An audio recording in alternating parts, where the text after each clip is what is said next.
Investitsiya turlari. Ya'ni investitsiyada bir qator yo'nalishlar mavjud. Ya'ni birinchisi bu real investitsiyalar.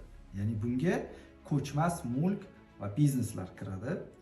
Shu bilan bir qatorda moliyaviy investitsiyalar mavjud.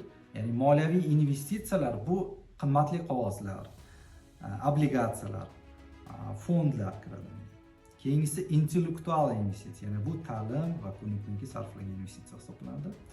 Va to'rtinchisi bu yangi kirib kelayotgan, ya'ni kriptoaktivlar, digital assets deymiz, ya'ni bu yangi ko'rinishdagi investitsiya turlari hisoblanadi. Ya'ni endi bu lekin hozirgi kunda rivojlanayotgan bozor hisoblanadi. Investitsiya faqat pul emas. Ya'ni siz bilimga ham, ko'nikmaga ham, hatto o'zingizga sarmoya kiritishingiz bu investitsiya hisoblanadi.